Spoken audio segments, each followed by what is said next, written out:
Jadi langsung saja kita masuk ke bagian coding. Tapi untuk bagian coding, saya akan mengoding terlebih dahulu sebelum saya menjelaskan. Jadi saya akan menjelaskannya di akhir-akhiran. Oke. Jika ingin membuka page yang coding, itu kita klik view, ada yang namanya kode atau code. Kita akan klik code-nya di sini. Nah, kita akan mulai coding di sini.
Di sini saya akan menjelaskan tentang codingan yang saya telah buat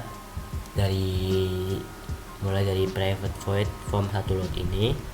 Ini itu form 1 load maksudnya itu kita di form ini ya. Di form ini kita punya yang namanya txt suhu atau text box, yang namanya text box suhu ya. Itu kita jika dikasih fokus, jika kita memulai programnya awal-awal, dia akan langsung ke sini, langsung bisa mengetik tanpa harus diklik dulu seperti ini. Nah, langsung fokusnya ke txt suhu. Lalu ada visible-nya itu true. Nah, true itu maksudnya ini di sini tuh visible-nya bisa dilihat tetapi hanya read only, nggak bisa diedit. Ini ketika saya klik di sini, saya nggak bisa ketik apa-apa karena itu adalah read only. Oke. Lalu di bagian button convert di sini ya, itu jika si satuan ini dipilihnya Celsius nih, jika pilihan yang dipilih di sini itu nggak ada, maka tuh akan keluar message box atau message boxnya itu keluar pilih satuan. Misalnya saya akan menuliskan 50, kita nggak masukin apa-apa di sini, kita convert. Nah, disuruh pilih satuan, berarti harus dipilih satuannya. Lalu jika si satuan ini kita pilih Celsius, jika pilih Celsius dan si ininya tuh diklik, maka hasilnya akan seperti ini. Hasil itu sama dengan kan Celsius sama dengan Celsius sama. Lalu selanjutnya Fahrenheit juga ada rumusnya, hasilnya akan keluar seperti ini. Nah, seperti itu. Lalu ada juga Reaumur juga punya rumus sendiri seperti itu. Lalu di bagian si Fahrenheit juga, di Fahrenheit itu ada kita ke Celsius, ada ke Fahrenheit, ada ke Reaumur. Jika ke Fahrenheit kan sama-sama tuh 50. Jika ke Celsius maka akan dihitung berapa nih di Celsius gitu. Jadi sekiranya tuh seperti itu, karena ini kan materi percabangan nih. Yang percabangan itu yang di bagian if dan else if. Karena itu ada beberapa kondisi. Misal jika kita pilih ini maka hasilnya bagaimana, jika kita pilih itu hasilnya bagaimana. Nah, untuk aritmatikanya itu ada di bagian di rumus-rumus ini. Jadi itu jika si user menginputkan suhu di bagian txt suhu, disimpan di namanya di sini nih, di suhu ini. Lalu itu bisa dihitung nih, karena itu kan masuknya ke double ya, dia bisa dihitung pakai angka-angka yang memang masuk ke rumus di suhu itu lah. Itu bisa ditulis di sini seperti itu. Nanti keluar hasilnya di bagian sini. Seperti itu adalah aplikasi dari saya. Kesimpulannya bahwa percabangan ini itu sangat bermanfaat jika dalam pembuatan aplikasi. Apalagi ini aplikasinya tuh sangat banyak membutuhkan yang namanya kondisi. Jika aplikasinya memiliki banyak kondisi, maka sangat-sangat baik, sangat-sangat disarankan menggunakan yang namanya if, else atau yang namanya itu percabangan. Sekian video dari saya dan penjelasan dari saya terkait dengan percabangan dan aritmatika. Jadi kesimpulan dari yang saya sampaikan itu adalah bahwa aplikasi memiliki banyak kondisi seperti pengukur suhu tadi, itu diwajibkan atau diharuskan menggunakan percabangan. Karena kalau tidak menggunakan percabangan, maka aplikasi tidak akan berjalan. Seperti misalnya tadi saat user tidak menginputkan satuan, maka akan terjadi berhenti, kode program itu berhenti, harus memilih satuan terlebih dahulu. Ya, saya harap semoga yang menonton video ini bisa paham. Saya pamit undur diri. Mohon maaf bila ada kesalahan kata dan penjelasan. Wassalamualaikum warahmatullahi wabarakatuh.